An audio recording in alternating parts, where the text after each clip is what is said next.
नमस्कार, आप देख रहे हैं हॉर्नबिल टीवी। हमर छत्तीसगढ़ बुलेटिन में मैं उत्पल आपका स्वागत करता हूं। मुख्य समाचारों के बाद अब खबरें विस्तार से। बिलासपुर जिले के कोटा क्षेत्र के बेलगहना वन परिक्षेत्र के कुर्दर स्थित एक निजी रिसोर्ट में हिरण के शिकार और मांस पकाने का मामला सामने आया है। गुप्त सूचना पर वन विभाग की टीम ने छापेमारी कर किचन से संदिग्ध मांस बरामद किया और मैनेजर समेत 6 कर्मचारियों को गिरफ्तार किया है। पकड़े गए आरोपियों में कुक राम कुमार टोप्पो, तेज सिंह बैगा, जनक राम बैगा, रजनी सिंह, रमेश यादव और संजय वर्मा शामिल हैं। मांस को जांच के लिए लैब भेजा गया है। बिलासपुर में अपराध जांच को मजबूत बनाने के उद्देश्य से पुलिस विभाग ने प्रशिक्षण कार्यशाला आयोजित की। वरिष्ठ पुलिस अधीक्षक के मार्गदर्शन में आयोजित इस कार्यशाला में जिले के थाना प्रभारी और विवेचना अधिकारी शामिल हुए। अधिकारियों को घटनास्थल से भौतिक साक्ष्य सुरक्षित तरीके से एकत्र करने, सुरक्षित रखने और वैज्ञानिक ढंग से जांच में शामिल करने की ट्रेनिंग दी गई। साथ ही घटनास्थल की बारीकी से जांच, साक्ष्यों की सही हैंडलिंग और केस डायरी को मजबूत बनाने के तरीकों पर भी विस्तार से जानकारी दी गई। वरिष्ठ पुलिस अधीक्षक महोदय के मार्गदर्शन में जिले में लगातार हर महीने यहाँ पे हमारे जो विवेचना अधिकारी होते हैं, थाना प्रभारी होते हैं, उनके लिए कार्यशाला आयोजित की जाती है। इसमें मुख्य रूप से कोई भी जब अपराध होता है तो उसमें हम कैसे बेहतर विवेचना कर सकते हैं, उसके बारे में उनको जो भी लेटेस्ट अपडेट हैं या नए रूल्स नियम्स हैं या हमारे पास जो नए टेक्निक्स आ गए हैं, उसके बारे में आदतन जानकारी जो विवेचना अधिकारी और थाना प्रभारियों को दिया जाता है। इस क्रम में आज जो जिले के सभी थाना प्रभारी और विवेचना अधिकारियों को घटनास्थल, कोई भी घटना होने पर जो घटनास्थल होता है वहाँ पे विजिट करके विवेचना अधिकारी को किन किन बातों का ध्यान रखना चाहिए, वहाँ पे जो भी फिजिकल एविडेंस वगैरह हैं उसको कैसे उठाना है, कैसे उनकी पैकेजिंग करनी है, क्या क्या उनसे हमको जानकारी मिल सकती है जो कि अपराध को प्रूव करने में हमारा उपयोग में आ सके, उसके बारे में आज एक कार्यशाला आयोजित किया गया है। बिलासपुर के सरकंडा थाना क्षेत्र में चाकू की नोक पर लूट की वारदात को अंजाम देने वाले आरोपी को पुलिस ने कुछ ही घंटों में गिरफ्तार कर लिया। नूतन चौक निवासी हेमंत कुमार यादव से आरोपी अतुल यादव ने नूतन कॉलोनी सामुदायिक भवन के पास चाकू दिखाकर करीब 50,000 रुपए लूट लिए थे। शिकायत मिलते ही पुलिस ने घेराबंदी कर आरोपी को दबोच लिया। उसके पास से 7,400 रुपए और स्प्रिंगदार चाकू बरामद हुआ। पुलिस ने आर्म्स एक्ट के तहत मामला दर्ज कर आरोपी को न्यायिक रिमांड पर भेज दिया। मामला सरकंडा थाने का क्षेत्र का है, जिसमें जो एक आरोपी है चाकू दिखा के 50,000 की लूट किया था, तो आरोपी को गिरफ्तार कर लिया गया है। उसके पास से जो सामान गया था, रुपए गए थे, उससे बरामद किया गया है। अभी आरोपियों को जेल में भेजा जा रहा है। बिलासपुर कलेक्टर और जिला दंडाधिकारी संजय अग्रवाल ने पेट्रोल डीजल की उपलब्धता को लेकर सख्त और अहम आदेश जारी किए हैं, जिसका सीधा मकसद है आम जनता को राहत देना और कालाबाजारी पर पूरी तरह लगाम लगाना। छत्तीसगढ़ शासन के निर्देशों के पालन में जारी इस आदेश के तहत अब जिले के सभी पेट्रोल पंप संचालकों को साफ निर्देश दे दिए गए हैं कि वे आवश्यक और संवेदनशील सेवाओं को छोड़कर किसी भी उद्योग को डीजल की आपूर्ति नहीं करेंगे। अगर कोई विशेष स्थिति बनती है तो एसडीएम या तहसीलदार की अनुमति लेना अनिवार्य होगा। आम लोगों के लिए भी नियम सख्त कर दिए गए हैं। अब पेट्रोल डीजल सिर्फ वाहनों में ही मिलेगा। किसी भी डिब्बे या अन्य पात्र में ईंधन देने पर पूरी तरह रोक लगा दी गई है। कृषि कार्य, जनरेटर और छोटे उद्योगों के लिए डीजल की आपूर्ति पहले की खपत के औसत के आधार पर होगी और इसका पूरा रिकॉर्ड भी रखा जाएगा। इतना ही नहीं, पेट्रोलियम पदार्थों के परिवहन पर भी प्रशासन की पैनी नजर रहेगी। सीसीटीवी कैमरों की नियमित जांच होगी और जरा सी गड़बड़ी पर आवश्यक वस्तु अधिनियम के तहत कड़ी कार्रवाई तय है। जिले में जांच दल भी सक्रिय कर दिया गया है, जो हर स्तर पर निगरानी करेगा। कलेक्टर ने साफ कर दिया है कि नियमों का पालन हर हाल में जरूरी है। लापरवाही पर सीधी कार्रवाई होगी। आज हम लोगों ने पेट्रोल पंप और एलपीजी गैस इन लोगों की बैठक ली है और इसमें स्थिति की समीक्षा की है और सबसे जो जानकारी आई उसके आधार पर यह है कि सरकार से, कंपनी से जो डीजल, पेट्रोल और गैस आ रहा है उसमें किसी प्रकार की कोई कमी नहीं है, बल्कि सप्लाई बढ़ी है। लोगों को आराम से गैस सिलेंडर्स मिल रहे हैं, लोगों को आराम से डीजल, पेट्रोल मिल रहा है, कहीं पे कोई क्राइसिस नहीं है। और हमने इनसे यही जानना चाहा था कि कहीं कोई दिक्कत हो तो हमको बताएं, ताकि हम उसका समाधान करेंगे। तो इसमें इन्होंने बताया कि किसी प्रकार की कोई दिक्कतें नहीं है। लोगों से अपील है आपके माध्यम से कि चूँकि ऐसे समय पे जहाँ पे पूरे वर्ल्ड में चीज़ें इफ़ेक्ट हो रही है, वैसी स्थिति में सरकार ने बहुत ही अच्छी प्लानिंग करके सप्लाई में किसी भी प्रकार की कमी नहीं होने दी है। रेट्स किसी प्रकार के नॉर्मल नहीं बढ़े हैं। तो ऐसी स्थिति में कुछ लोग ऐसे समय का फ़ायदा उठा करके जो जमाखोरी करते हैं, जो कालाबाजारी करते हैं, तो हम सब लोग मिल करके उस पे कार्रवाई करेंगे तो ये चीज़ें और बेहतर हो जाएंगी। सर, आपने सुझाव भी दिया है अभी कि सोशल मीडिया का इस्तेमाल करें, पब्लिक से ही ओपिनियन लेकर वो दुख मैंने यही बोला है कि जब आपके यहाँ लोग आते हैं, कस्टमर्स आते हैं, तो वो कैसा फील करते हैं वहाँ आकर के, ये भी ज़रूर पूछिए उन लोगों से।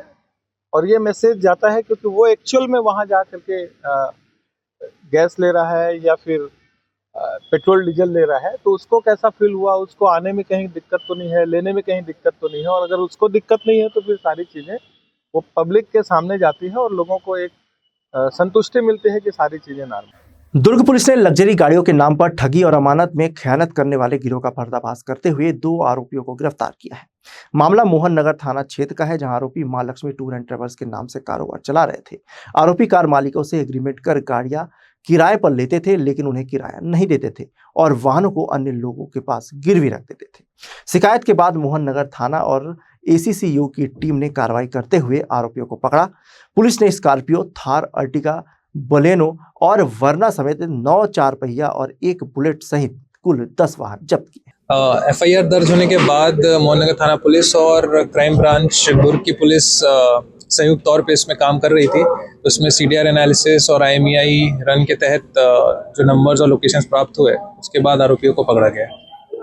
जिस तरीके से लगातार टूर एंड ट्रेवल्स के द्वारा गाड़ी हायर करके लोगों को किराए पे देना, उसके बाद गिरवी रख देना या बेच देना, तो पुलिस किस तरह से कार्रवाई करेगी? क्योंकि बहुत सारे ऐसे टूर एंड ट्रेवल्स हैं जो सेल्फ ड्राइविंग मोड पर लोगों को गाड़ी किराए पे देते हैं। हाँ, मेरी एक अपील ज़रूर है जितनी भी जनता इसे देख रही है उनसे, कि जब भी आप गूगल में कोई भी टूर एंड ट्रैवल्स के लिए सर्च करते हैं और सेल्फ ड्राइविंग कार्स के लिए सर्च करते हैं, तो प्लीज़ उससे वेरीफाई करिए, उसका पास्ट बैकग्राउंड चेक करिए, उनके जो मालिक हैं उनके बारे में चेक करिए, क्योंकि ऐसे बहुत सारे फ्रॉड हो रहे हैं और बहुत सारे प्रार्थी ऐसे होते हैं जो खुद फाइनेंस करके अपनी गाड़ियाँ लेते हैं और उसे किसी टूर एंड ट्रैवल्स वाले को देते हैं। इसके एवज में कि उन्हें कुछ भाड़ा मिलेगा, उससे ही वो जो किस्त है पटा लेंगे, लेकिन फिर वो डबल तरह से फंस जाते हैं क्योंकि उनकी गाड़ी भी चली जाती है और वो किस्त भी पटा नहीं पाते, बैंक का भी दबाव आ जाता है। तो इससे मेरा दरख्वास्त है और मेरी रिक्वेस्ट है कि प्लीज़ ऐसे टूर एंड ट्रैवल्स वालों पर आंख बंद कर भरोसा ना करें और उनकी पहले जांच पड़ताल जरूर कर लें। एक बात सामने आती है कि एग्रीमेंट करके गाड़ियों को किराए पर लिया जाता है, उसके बाद बेच दिया जाता है। क्या एग्रीमेंट के कागज ही काफ़ी होते हैं?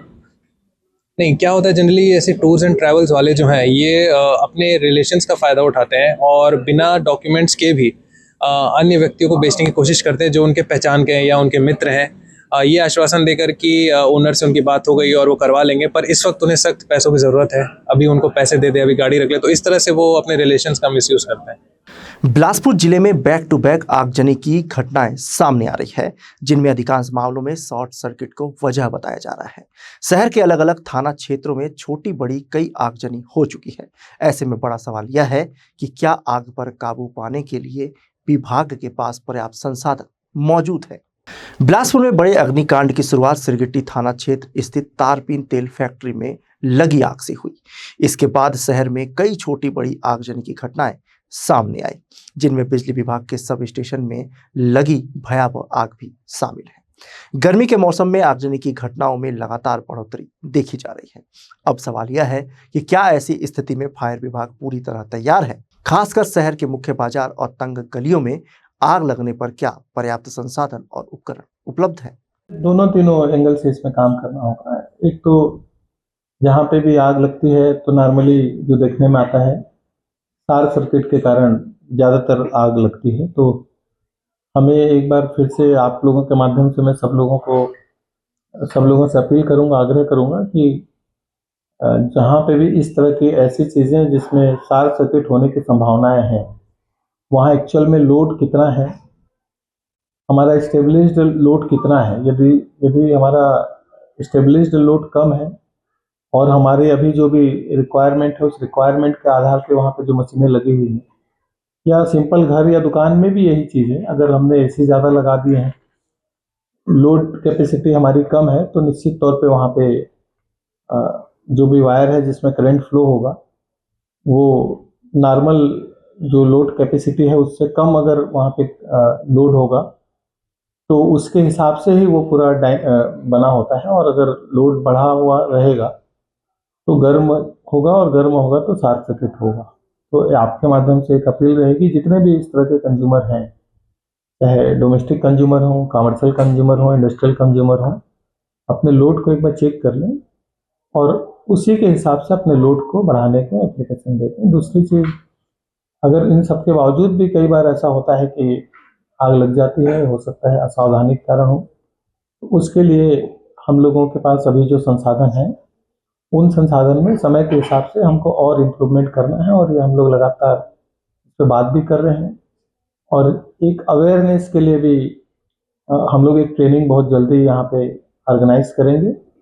उसमें जो फायर के एक्सपर्ट्स हैं वो रहेंगे, इंडस्ट्रियल एरिया के जो भी लोग हैं उनके प्रतिनिधि रहेंगे, कमर्शियल एरिया के प्रतिनिधि रहेंगे, सामाजिक संस्थानों के प्रतिनिधि रहेंगे, ताकि किस तरह से हमें जो आने वाले समय में है इस तरह की चीज़ों से हम बच सकें, उसके लिए एक अवेयरनेस की चीज़ें होंगी। साथ में कुछ ऐसी चीज़ें जो हमें अगर पता लगेगी तो हम तत्काल उसी स्टेज पे हम उस चीज़ को कंट्रोल कर सकते हैं। तो आपके माध्यम से एक और रिक्वेस्ट करना चाहूँगा कि फायर एक्सटिंग्विशर्स जो होते हैं, आजकल बहुत अच्छे फायर एक्सटिंग्विशर्स आ गए हैं, तो जहाँ कहीं भी इस तरह की चीज़ें हैं, हर इस्टेब्लिशमेंट पे इस तरह की चीज़ें होंगी। जैसे हमारे ऑफिस में भी फायर एक्सटिंग्विशर्स हैं, तो अगर इस तरह की चीज़ें होंगी तो आग को जैसे ही पता लगता है तुरंत की तुरंत उसको काबू में किया जा सकता है। अब जैसे जैसे शहर बढ़ रहा है तो उस हिसाब से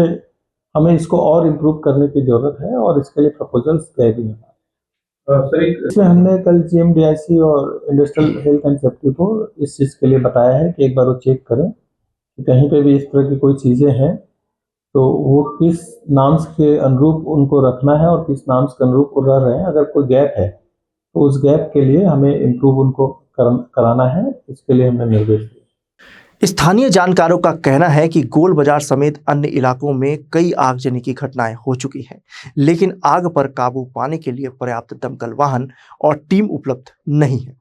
तंग गलियों में आग लगने की स्थिति में फायर ब्रिगेड के पहुंचने और प्रभावी तरीके से आग बुझाने की व्यवस्था भी कमजोर नजर आती है। वहीं बिलासपुर SDM ने बताया कि मुंगेली नाका क्षेत्र में फायर सेफ्टी स्टेशन निर्माण कराने की जानकारी दी है। स्टेशन के लिए भी जगह आइडेंटिफिकेशन का काम किए हैं। आज राजस्व विभाग और होमगार्ड से लोग गए थे वहाँ और जगह आइडेंटिफाई कर दिए हैं। जब वो निर्माण करेंगे तो पुनः हम लोग को बुलाएंगे इसके लिए। ये संजय तरण पुष्कर है, उसके अंदर गली से जो रास्ता जाता है वहाँ पर लास्ट में जगह। जमीन कितनी सर? जमीन ये देखना पड़ेगा कितना है, वो जगह को अभी आइडेंटिफाई किए हैं बस। स्वीकार नहीं हुआ है? नहीं, चिन्हांकित कर लिए हैं, अब निर्माण करने जाएंगे उस समय फिर डिटेल में उसको चेक करेंगे। अब बात करें शैक्षणिक संस्थानों और बड़े बाजारों की, तो बीते वर्षों में देश भर में कोचिंग संस्थानों में आग लगने की नई घटनाएं सामने आई है। वर्ष 2023-24 में दिल्ली के मुखर्जी नगर और ओल्ड राजेंद्र नगर जैसे इलाकों में आगजनी के मामलों में शॉर्ट सर्किट प्रमुख कारण रहा। जून 2023 में मुखर्जी नगर की घटना में छात्रों को रस्सियों के सहारे बाहर निकालना पड़ा था, जबकि मई 2025 में भी एक ऐसी कोचिंग सेंटर में आग लगी थी जिसमें कई छात्र घायल हुए थे। इन घटनाओं के बाद बिलासपुर नगर निगम क्षेत्र के शैक्षणिक संस्थाओं का निरीक्षण किया गया था, लेकिन सवाल अब भी बरकरार है कि क्या प्रशासन ने इन घटनाओं से कोई ठोस सबक लिया है। बिलासपुर में फैक्ट्रियों, बिजली सब स्टेशनों, मुख्य बाजारों और छोटी दुकानों तक आगजनी की घटनाएं सामने आ चुकी है। प्रदेश की राजधानी बिलासपुर में लगातार आगजनी की वारदात निकलकर सामने आ रही है। आपको बता दें कि बिलासपुर जिले के अलग अलग इलाकों से भीषण आगजनी की वारदात निकलकर सामने आ रही, पर सवाल ये उठ रहा है क्या प्रशासनिक अमले के पास आग पर काबू पाने के लिए पर्याप्त यहाँ पे संसाधन है कि नहीं। आपको बता दें कि पहली सबसे बड़ी आग आपको बता दें कि सरगिट्टी क्षेत्र में लगी, यहाँ पे तारपीन तेल की फैक्ट्री में भीषण आगजनी की वारदात के बाद से यहाँ पे 1 से 2 मजदूरों की मौत होने की जानकारी मिली थी, पर दमकल विभाग के पास इतनी टीम नहीं थी, जिसके चलते अलग अलग विभाग के द्वारा यहाँ पे दमकल की गाड़ियां भेजी गई, जिसके बाद आग पर काबू पाया गया। इसी तरह आपको बता दें कि एक सब स्टेशन में, बिजली के सब स्टेशन में भी आगजनी की वारदात निकल कर सामने, जिसके साथ ही इक्का दुक्का आगजनी की वारदात लगातार निकल कर सामने आ रही है। आपको बता दें हमें से जानकारी मिल रही है कि प्रशासनिक अमले के पास सरकारी विभाग में इतनी दमकल नहीं है कि वो 4 से 5 मंजिला इमारत में अचानक कहीं आग लग जाती है तो उस पर काबू पाया जा सके। आपको बता दें जैसे हमें जानकारी मिल रही है कि जब भी कोई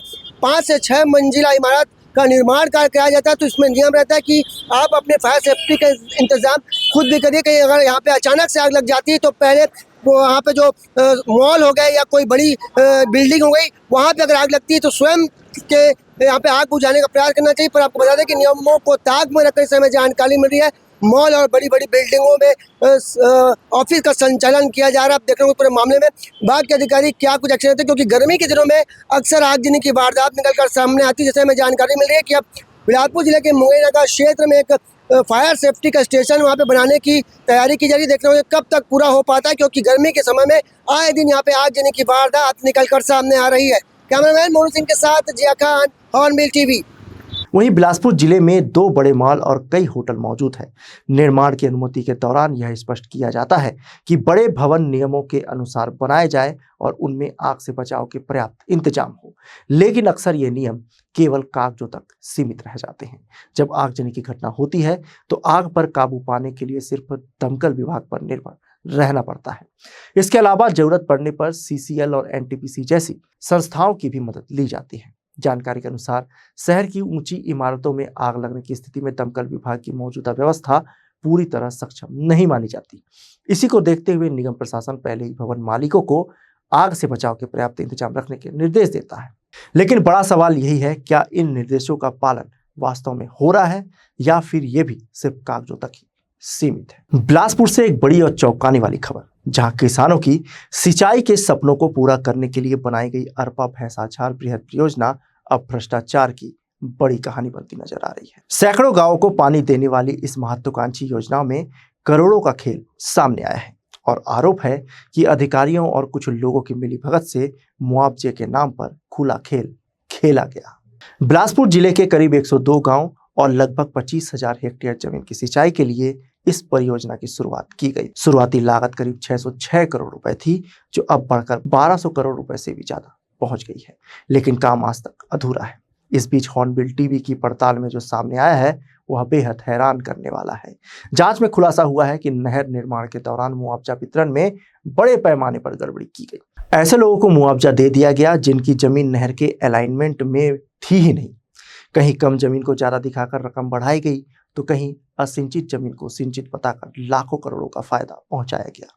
ग्राम पंचायत लोखंडी के सतीश कश्यप ने बताया कि उनके पिता सूरज बली कश्यप के नाम पर करीब 5,12,000 रुपए का मुआवजा बना दिया गया, जबकि जमीन की स्थिति अलग है। उन्होंने खुद इस राशि को वापस करने की बात कही है।